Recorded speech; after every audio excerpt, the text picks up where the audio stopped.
Good morning and welcome to Bronzeville Week. We are in our fourth day. This is the 8th annual Bronzeville Week celebration, and unfortunately, because of the pandemic and COVID-19, we've had to go virtual with many of our activities and events, but we are still bringing Bronzeville Week August 1st through the 8th strong. And today we are starting out with a conversation. We're calling it Meet the Commissioner, an introduction of the new Department of City Development Commissioner, Mr. Lafayette Crump, and also a discussion about the need for investment into communities of color. So I'd like to thank Mr. Crump for being willing to have this candid conversation with us here this morning. And it'll be moderated today in a moment by Ms. Ray Hill, the Regional Manager of Housing and Service, and a WEDA board member.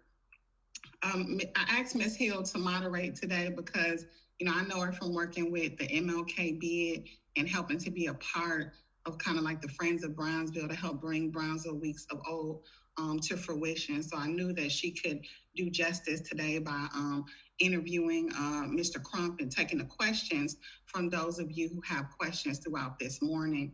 I would also like to say thank you to the sponsors, the City of Milwaukee and MLK bid, and a special thank you to LISC and ACRE. For helping to support today. And I know many of those viewing are ACRE graduates. And for those who don't know what ACRE is, it's Associates in Commercial Real Estate, a program designed to help people of color get access to information and networks to be able to help develop this city. It's a program that I myself participated in, and a few other aldermen, Alderman Jose Perez and Alderman Khalif Rainey also did. And the three of us are always looking for ways to help share information and resources with other ACRE grads, and this is just one additional way that we're doing that. My hope today is that people get questions asked, and that Mr. Crump is able to share his vision for the office that he now holds, and that hopefully when we here, we'll have some better information to be able to continue to invest even more into communities of color, because I am a believer that for our neighborhoods to be turned around, it must be us helping to redevelop them. So again, thank you for tuning in for Bronzeville Week, and for additional schedule for the week, you can find that on here, the Facebook page for Bronzeville Week, and also at milwaukee.gov/Bronzeville. And at this time, I just want to bring on Ms. Ray Hill, who will be moderating for you today. Good morning. Good morning. Welcome to the fourth day of Bronzeville Week. My name is Ray Hill. I'll be your moderator today. We are discussing investing in communities of color, and we also have the privilege this morning to have the newly appointed Department of City Development Commissioner Lafayette Crump with us, who I'll introduce in a moment. So just to recap or repeat, if this is your first Bronzeville event, welcome. Go to milwaukee.gov/Bronzeville or Bronzeville Week on Facebook and Instagram for more listings on Bronzeville events through August 8th. Also, if you are watching from Facebook, please create a watch party and keep your mics on mute. But also just a quick shout out to the sponsors, City of Milwaukee Historic King Drive bid, Alderwoman Cox for her forward thinking and vision through this. A special shout out to Department of City Development, LISC, and ACRE. And so I'm going to introduce Mr. Lafayette Crump, who was born and raised in Milwaukee, Wisconsin. Lafayette most recently served as the Deputy Chief of Staff and Chief Diversity, Vendor, and Engagement Officer for the Milwaukee 2020 Host Committee of the Democratic National Convention, where he ensured community involvement, the inclusion of local and diverse businesses, and corporate adherence to ethical, environmental, and employment and accessibility practices. Lafayette was also Chief Operating Officer of Prism Technical Management and Marketing Services, LLC, a multidisciplinary management consulting firm based in Milwaukee, Wisconsin, with an office in St. Louis, Missouri, and experience across the United States. Prism is also known for its development, management, and monitoring of programs and projects that ensure supplier and workforce diversity, inclusion, and equity, particularly on a large-scale construction projects and events, and within sizable organizations. Under Lafayette's leadership, Challenging supplier and workforce diversity targets were consistently surpassed, including on Milwaukee projects such as the Pfizer Forum, the Northwestern Mutual Tower and Commons, the Milwaukee Streetcar, Century City, the Brewery, the Modern, and more. Lafayette also led the growth of Prism's business development training program and regional internships in science and engineer programs in conjunction with the Milwaukee Metropolitan Sewage District, which helped many of the region's most successful diverse contractors and consultants and developed and placed talented, diverse STEM students from Milwaukee within local technical firms, construction companies, and governmental units. In addition to his work for PRISM, Lafayette practiced law for a number of years, working to ensure equity for small business and nonprofits, and is an adjunct professor at Marquette University Law School, where his focus is ensuring that law students understand the needs, expectations, and the reality of business owners. Lafayette is the past chair of the board of Safe and Sound, a public-private nonprofit uniting residents, youth, law enforcement, and community partners to build safe and empowered neighborhoods. He also serves on the board of Salvation Army, the Visit Milwaukee Diversity and Inclusion Advisory Committee, and the Wauwatosa Equity and Inclusion Commission. Lafayette's commitment to the community has been recognized via the Milwaukee Business Journal 40 Under 40, the Milwaukee Times Black Excellence Awards, the University School of Milwaukee Alumni Service Award, and the Fawley and Linford Lardner Attorney Service Award. Lafayette is a graduate of Duke University and Duke University School of Law, where collectively he served on the Journal of Gender Law and Policy, the Harassment Grievance Board, the Moot Court Board, and was president of Alpha Phi Alpha Fraternity Incorporated. In addition to his current board affiliation, Lafayette has served on the board of Black Child Development Institute, University School of Milwaukee Alumni Board, Greater Milwaukee Nonprofit Institute, and the State Bar Media Relations Committee. Lafayette has mentored and taught as a volunteer for Big Brothers Big Sisters, Junior Achievement, the Black and Latino Male Mentor Program, and other organizations committed to nurturing and empowering young people. Please welcome Commissioner Lafayette Crump. Oh, good morning, and thank you, Ray, for that introduction. I can always tell when I am in good hands and with friends because they do not edit down the text. So thank you much for that, and thank you for those who willingly listen to virtually my entire life story. It is a pleasure to be here. You are a busy brother. It's but we all multitask. We all get many things done. Yeah. Well, welcome. I would have to share the excitement of having you newly appointed to Commissioner of City Development. But for those who aren't privy to know exactly what that is, if you would like to give an introduction of just what that job pretty much entails. That is that's a perfect question. I appreciate that. Someone actually asked recently in a public forum. We're on Facebook Live, so someone asked on Facebook, what exactly does the Commissioner of City Development even do? And I don't know that they meant it necessarily in a snarky fashion, but it was a legit question. What does this do? I think we're talking to an audience of people, many of whom have an understanding, but hopefully with this being on Facebook Live, hopefully we're getting an audience of people who are going to learn a little bit about what we do at DCD. So I pulled up our stated mission to answer that person, and I'm going to read that and then talk about what more I think we do beyond what the stated mission is. So our mission at the Department of City Development is to improve the quality of life in Milwaukee by guiding and promoting development that creates jobs, builds wealth, and strengthens the urban environment, and at the same time respects equity, economy, and ecology. So now my personal mission, in addition to that, and I think that both one of the reasons I was chosen and one of the reasons that the council was supportive of the mayor's appointment of me is that I'm not just going to look at the letter of those words. I'm really going to try to push the boundaries of what we can accomplish at DCD. So with all that said, my personal mission is to accomplish those aims that DCD has while ensuring that Milwaukee becomes a leader in economic opportunity, access, and outcomes for people of color.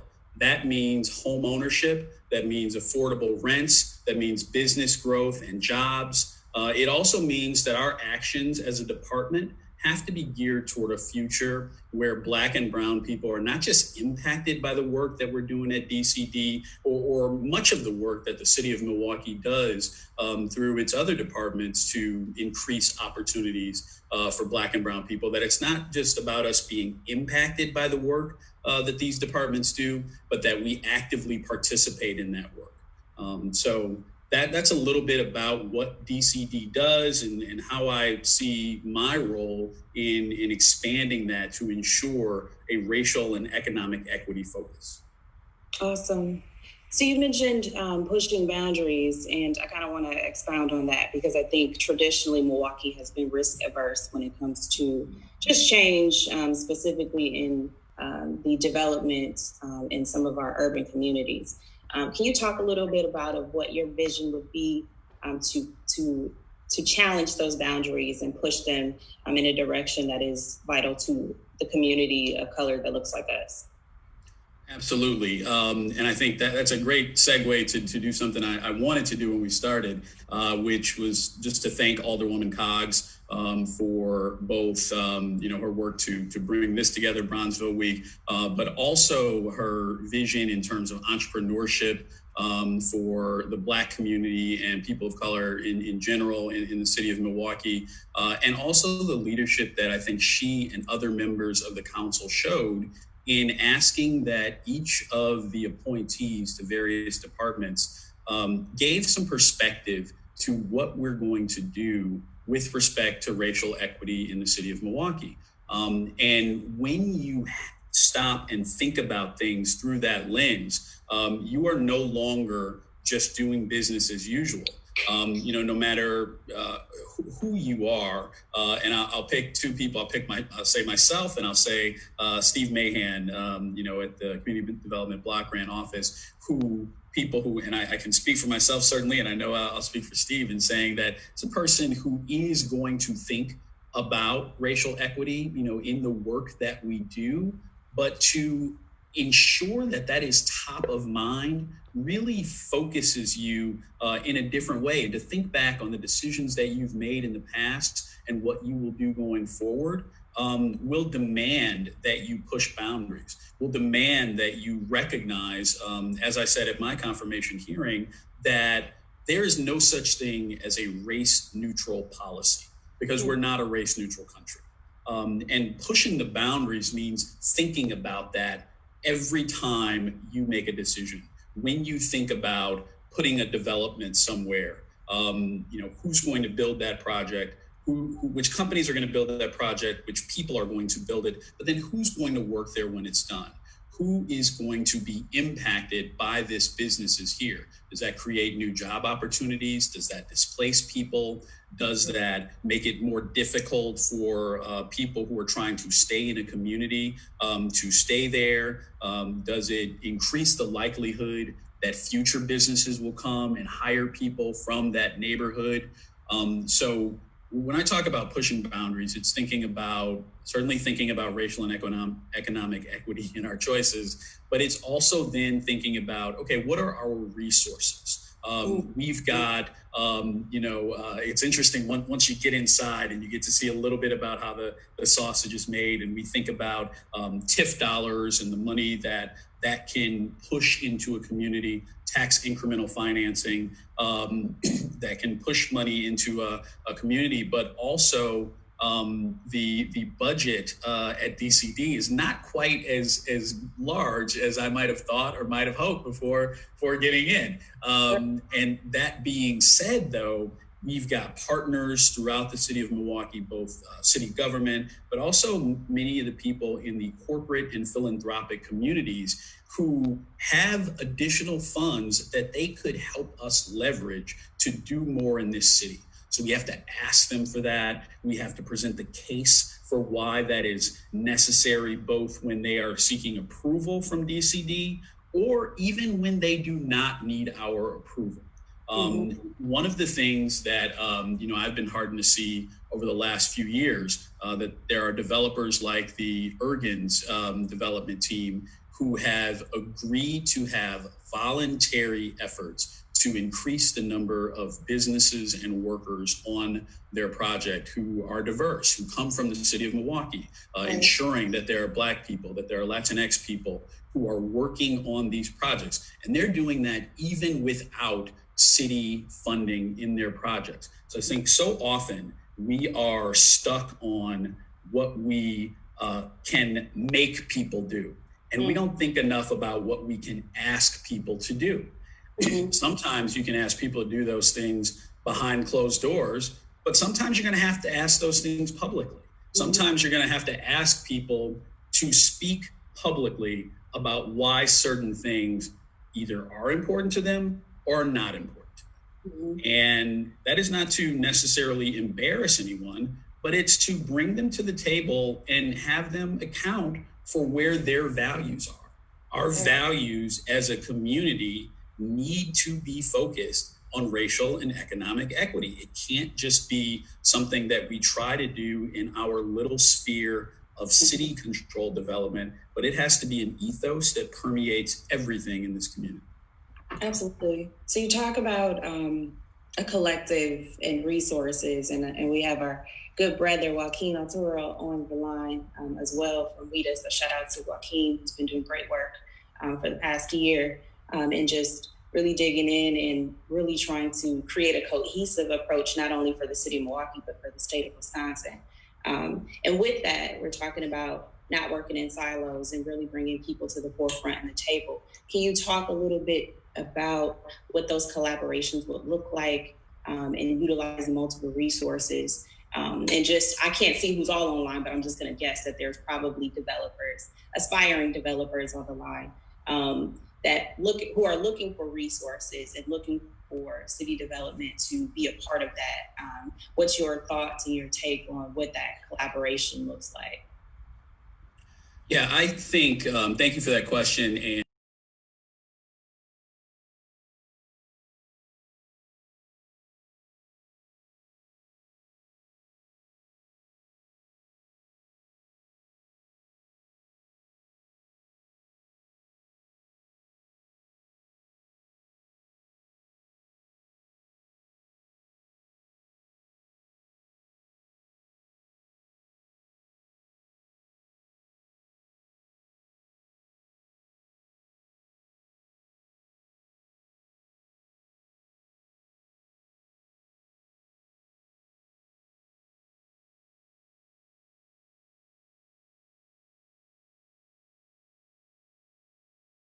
at very specific elements to them, they don't realize all of the work that WIDA does or that WIDA is capable of doing. So partnering with an organization like WIDA, certainly partnering throughout other elements of city government, but then looking to groups like LISC, which we have traditionally worked with, but also all of the business improvement districts and the neighborhood districts. I had an opportunity prior to my confirmation, when I was just trying to get in a fuller understanding of who's doing what in this city and what the neighborhoods want. And I think that that's a significant part of the collaboration that we need to think about. It's not just saying, oh, as commissioner or as the Department of City Development, this is an idea that I have that I need to go implement. Who do I find who can do this for me? But it's going out and looking at, what do people want to do? What have people been trying to do for the last 5 years, 10 years that they haven't been able to get off the ground? What are the ideas that have been germinating but haven't necessarily come to fruition?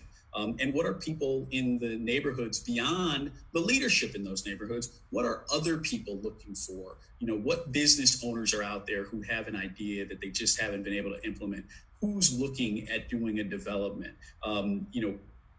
Want to talk to, grateful for this opportunity today to speak to people in the ACRE program who come in just, excited and flush with ideas, but often leave with even more.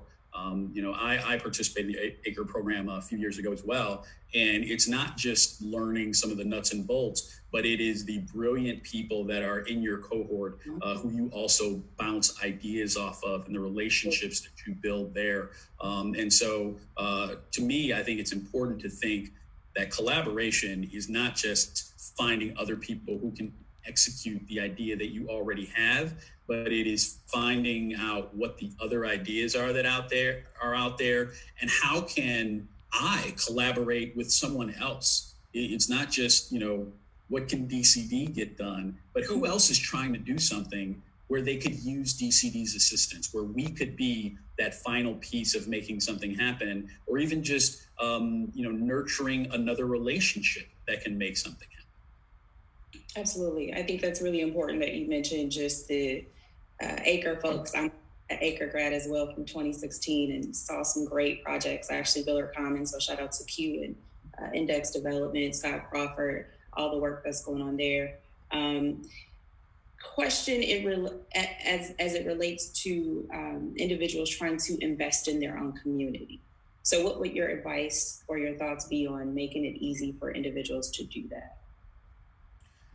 Well, first of all, I would thank them for being interested in investing in the city of Milwaukee. I think, far too often people may think that they need to go do that elsewhere, or they have come to believe that it's easier to make that happen outside of the city of Milwaukee. And I would say it's probably not necessarily going to be easy to invest in the community, because it takes work. And people just need to recognize that. They have to be prepared for the work, and they have to appreciate the work. They have to know that it's going to take some hard work, but then the outcome of that is going to be worth it.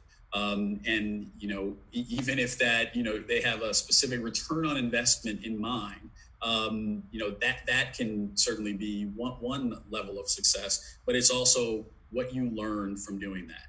Who do you involve in doing that? What piece that's been missing do you put in place that then can help other development flourish? But to make it easier, even if it's not necessarily easy, I'd say don't ever feel that you're on an island.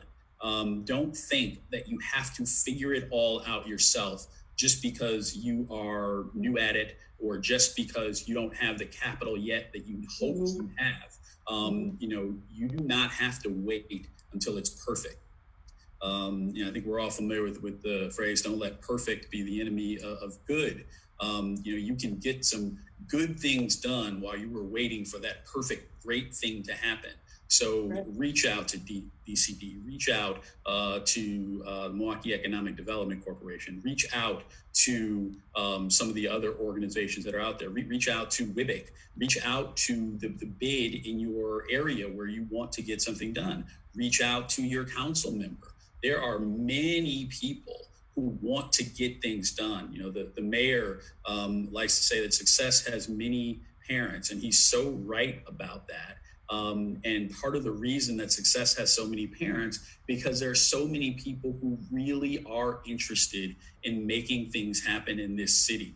We can't lose sight of the elephant in the room, which is where Milwaukee ranks on a number of national lists, especially as it relates to Black people in general, outcomes for Black women specifically. There are many areas where Milwaukee really needs to improve to not just, get into the upper echelon, which would be my long-term goal, but to get away from the bottom of some of these lists. And when you recognize that, you can't then wallow in it. We have to understand it, but then we can't let that be so soul-crushing that it stops our belief that we really can get things accomplished here, and that there are a wealth of people, that there truly is a vision that wants to make things happen. Absolutely. So you mentioned the elephant in the room, and that's us being on the lists that aren't necessarily positive in terms of people of color. So I'm going to ask you, do you think we can gain investment in communities of color without gentrification or displacement? That is a very good question, and one that has to be top of mind. I think it depends on how you view those definitions of gentrification and displacement. And there are very clear dictionary definitions of them. There are definitions that the city has adopted in its anti-displacement and anti-gentrification programs and efforts. I think that you want to be careful to not believe that gentrification means that you can't have increased property values and that you can't have growth in an area that that increases property values, also increases property taxes, things of that nature. But at the same time, you got to make sure that that's not pushing out the people who have lived there for many years, the people who want to be there and who have found it perfectly affordable, for many years, but now it's on the cusp of just not happening. And so, the city has certain programs in place, state has certain programs in place to help with some of those issues in terms of the property tax relief, in terms of ensuring that rents don't go too high in certain areas, affordable housing efforts. So when people want to put in development, certainly when we are TIFing projects, we've got certain policies in terms of the percentage of affordable housing that has to be a part of new development. But I think we have to, at the same time, balance that with not being afraid of growing the value of being in certain places. We have to remember that it's not just about keeping things affordable, it's about increasing the funds available to pay for those increased rents or those increased property taxes. We got to make sure that we're doing things on both sides of the coin, increasing the property tax base, but also increasing the money that is actually in people's hands. Absolutely. Creating that wealth. Yes. Yeah. So just as a reminder for those of you who are on, if you have questions, place them in the chat. We do have a couple questions in there that I'll read. Also want to acknowledge Alderman Jose Perez, who's on the line as well, the chair of Zoning and Neighborhood Development Committee. So just wanted to acknowledge him being here. Thank you. I'll start asking a few of the questions that are in the chat. And the first question is there someone in place that could assist with blending partners in areas that would benefit from specific services? That person would be in place to help provide services needed to support with getting a community to certain levels. So it sounds like the question is how, or is there a resource that can pull from different areas or sectors to collaboratively move certain specific services forward? I think that's what that's asking. If you want to clarify in the chat, that'll be great. We know that, I will. Well, I just want to say this, that we know that some communities may not be where they could be most productive for the residents that live there. So, let's keep clarifying in the chat, please. We don't want the audience to be talking. So just clarify in the chat, Ms. Petit. Thank you. And while I wait for that, I'll go to the next question and we'll go back.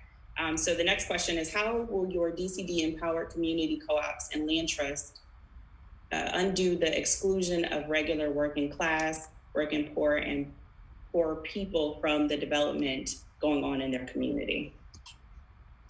Sure. Well, community land trusts and housing co-ops are definitely housing models that I want us as a department to study more and understand more, to the extent that there are certain zoning changes that need to occur maybe in certain parts of the community or certain parts of the city, rather. We would certainly look at that, because I think one thing you don't want to do is create one pocket of the city where you say, oh, if that's the model you want, you have to go over there. you can't do it anywhere else. We don't want to have that kind of mentality. Speaking of silos that you mentioned, Ray, we don't want to do that with respect to where people can live, and where people can afford, a particular type of housing or housing model. And so I think that we can't be afraid of that at the department. And we also have to encourage that where it makes sense. And we can't just define that as making sense in one small sliver of the city. Now, it may be the case that you have some pilot programs where you see how it can work, and you develop it from there, and you prove that it can be successful such that people want to do it in other places. But we certainly don't want to ever say that this can only be a small little sliver. It can only take place in this one little area. So I think that's part of the empowerment. I think it's also talking about it more. I think it is finding those either developers or residents who are interested in that and helping them figure out that model. One of the things that we've talked about a lot in my first couple of weeks at DCD is the role that we can play as conveners of other organizations, as well as how we are set up as a department, not just because of our staff, the number of staff that we have and the experience that we have with doing it, but also because of our staff's interest in actually talking to the people and not just being, I would say inside City Hall, but we're in the 809 building, but not just being in our building or, in 2020, being in our homes in front of our computers. We are interested in hearing from people about what they're trying to accomplish. We have a number of staff who are interested in this. And so one thing, I definitely want to make clear here is that, we'll talk a lot about my vision. I will get interviewed. People will talk to me, but I am truly standing on the shoulders of a giant of a department of people who are just fiercely interested in public service and interested in getting things done. What's been fascinating to me is this will sound funny, but it's the length of the emails that I receive about certain issues. Sometimes you'll ask somebody something and you'll get like a real curt reply back, or it'll be real short, or it'll be, oh, I can't do that. That's someone else's job. Like, that doesn't seem to exist within the department. And, hopefully it's not just my own honeymoon in the department of people trying to, let me know that they're here for me and they're here to do the work. But people who are really thinking about, okay, well, this is what we've done before. Here's what we've seen in other communities. Here's what we might be able to do, and directing people to other departments that get things done, but not just saying, go talk to DNS, or go talk to zoning, but here's what I would recommend. Here is who may be able to help you. Here's what I would ask them. And so I say all of that to say that part of what we will do is be willing to listen and be willing to help cultivate some of these ideas, because it is going to take more of ideas like that, more housing co-ops, more land trusts, to move people who want to into home ownership. Again, as you mentioned, Ray, that wealth creation is so important. If we are ever going to have, a true change in this community, we have to recognize that home ownership and equity is an important path there. Not everyone wants to own a home. Some people will want to rent, and we don't want to have this mentality that you have to be on the path to home ownership. But if you are on that path and you want to be, we have got to do things to help make that possible, and help make it possible in many different forms. Milwaukee is no different than a number of other communities in this country that, many decades ago actively participated in making it difficult for people of color to own homes, to own property, to build equity, to have generational wealth. And we have to actively be a part of fixing what governments and citizens did prior to us being here. Absolutely. And I'm just going to shift a little bit towards the current conditions that we're in just as a city, right? And we're all going through the global pandemic. And it's no secret that African Americans have obviously been hit the hardest, not only on the public health space, but in the terms of economic recovery.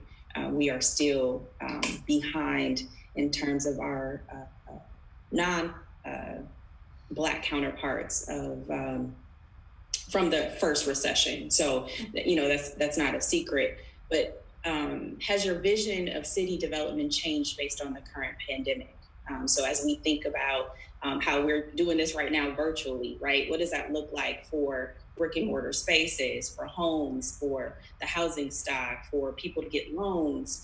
That whole perspective has changed. And so what is your vision, and has that shifted your vision from, what was happening 6 months ago?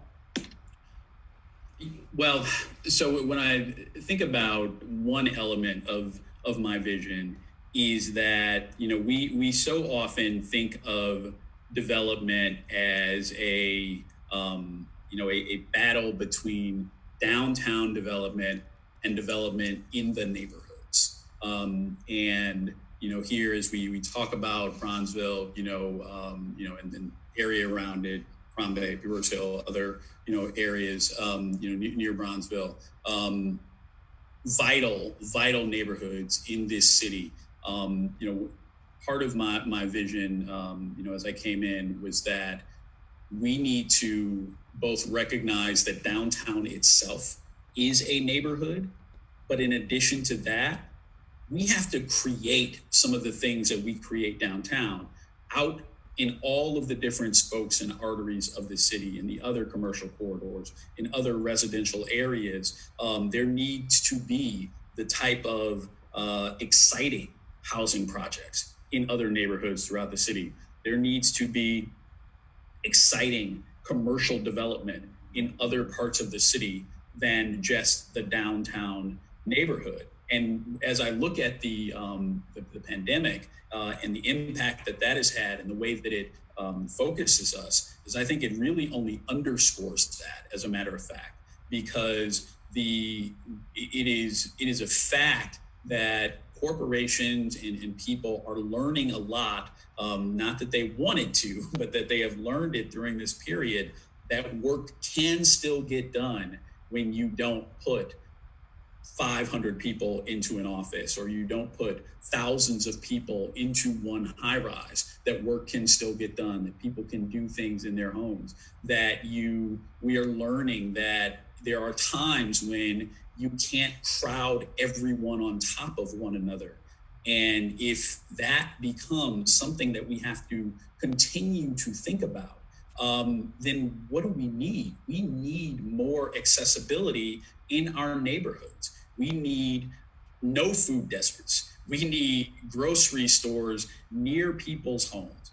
We need, entertainment options that people can get to without necessarily having to be downtown, and where they can spread out a little bit more, where everyone can have access to the things that create a quality of life. We need all of those different resources in different parts of our city. Each of our neighborhoods needs to be thriving. And I think the pandemic has only made that even more clear and even more stark than it was previously.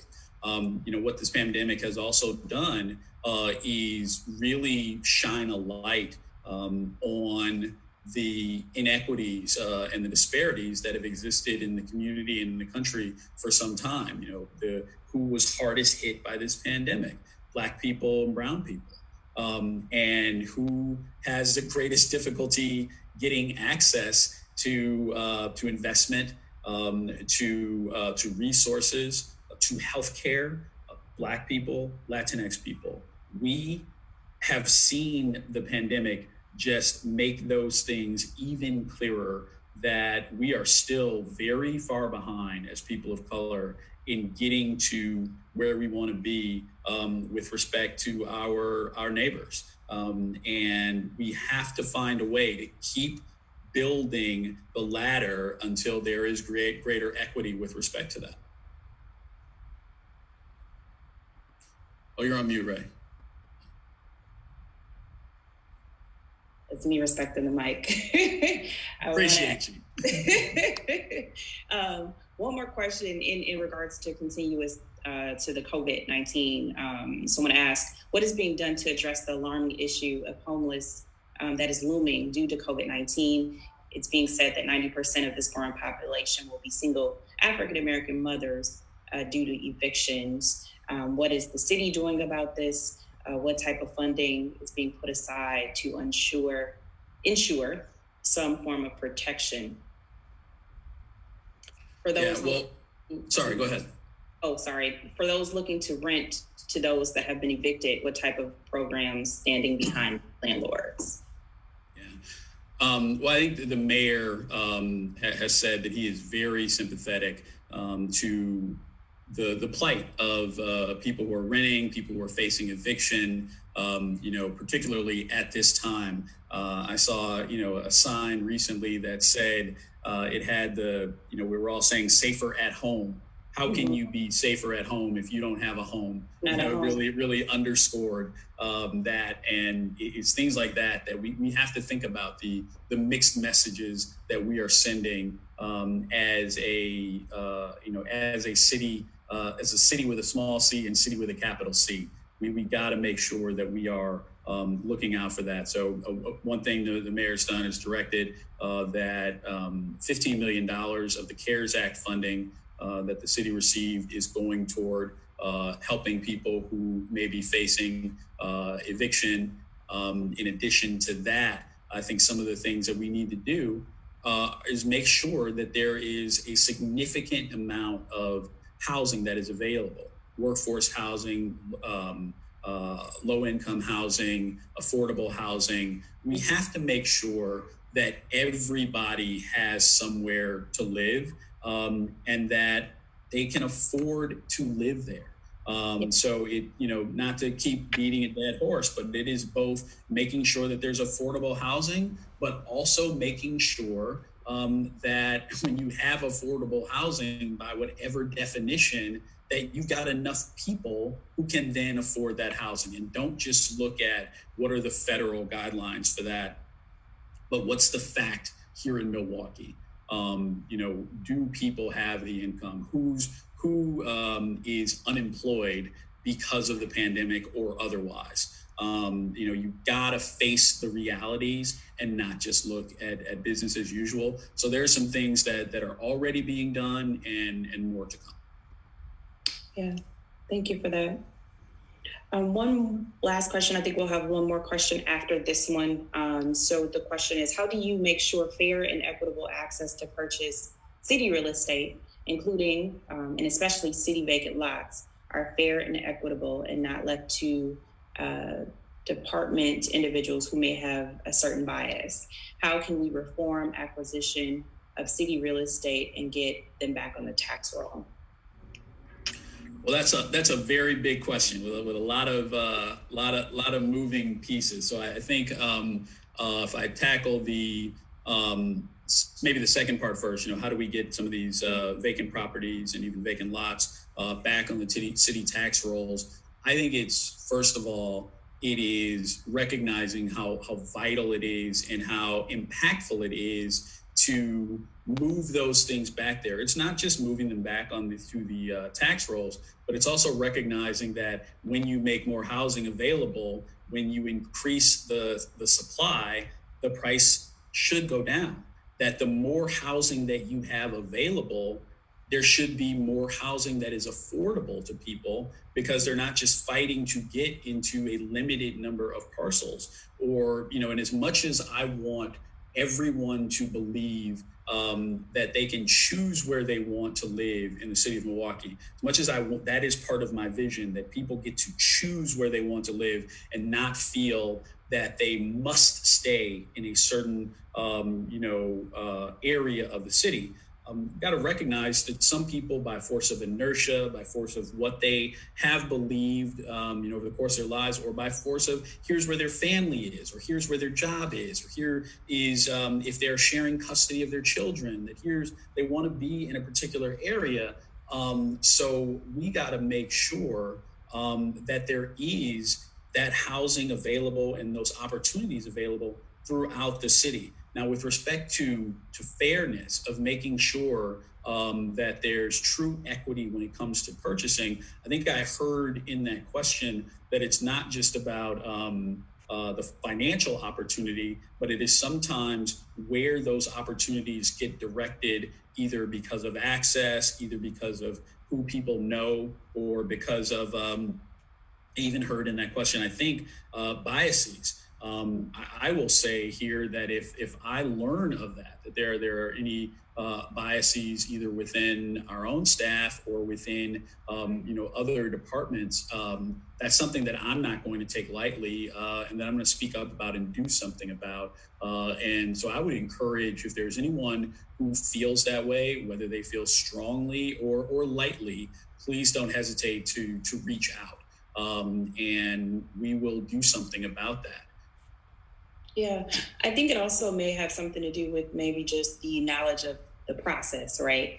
Where people just aren't aware of the certain systems that happen internally.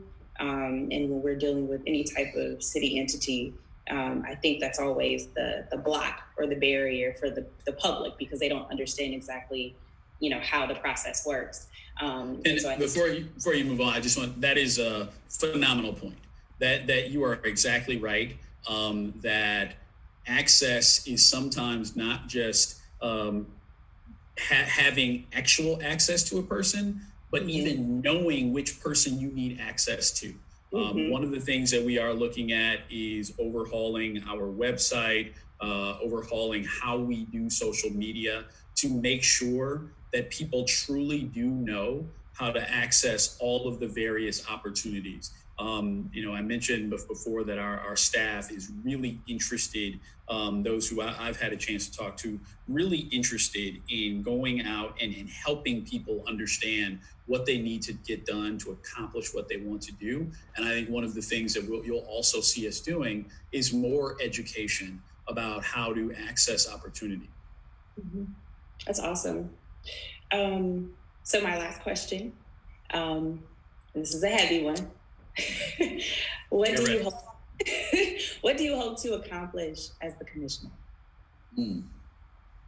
Well, one thing that I hope to accomplish is, I'll go back to, what I said previously about Milwaukee being on the bottom of some of these lists. I'm not,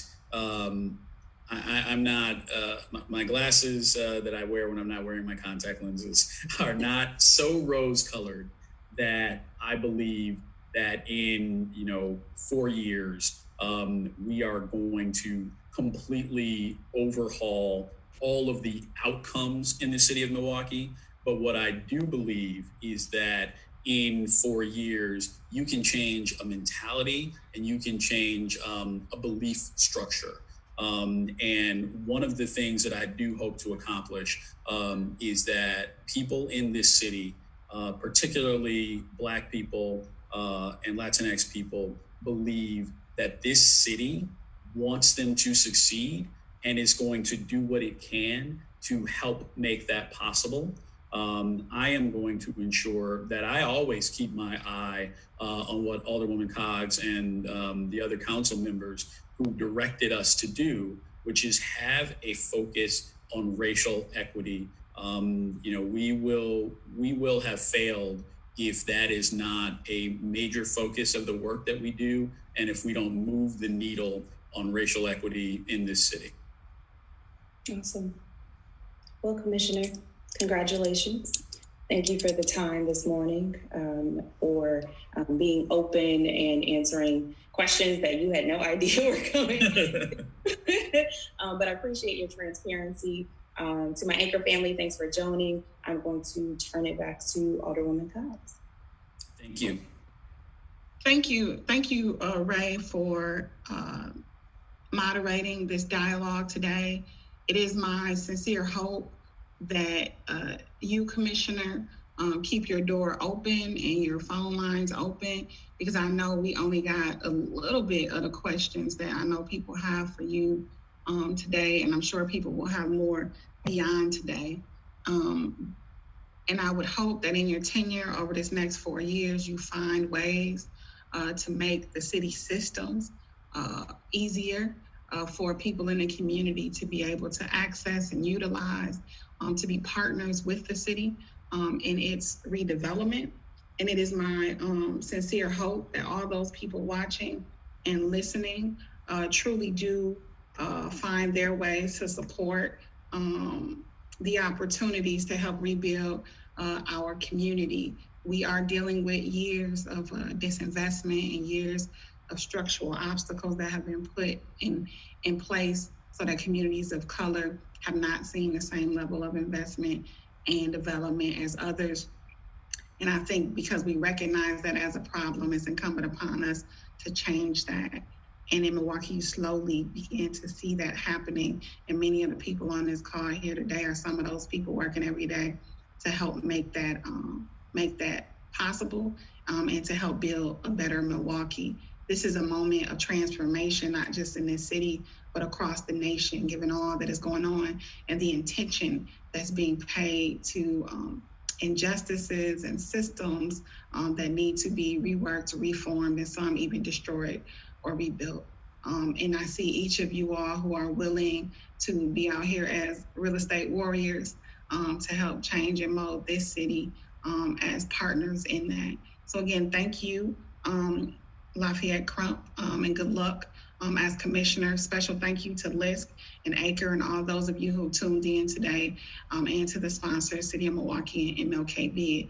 Again, for the rest of Bronzeville Week, if people are interested in the activities, you can see the schedule on the Bronzeville Week Facebook page or go to milwaukee.gov/Bronzeville. I think our next event is later today at 12 o'clock. It's an artist spotlight with one of our local artists in the Bronzeville area, Mr. Vidal Hill. Again, thank you and have a great day and happy Bronzeville Week.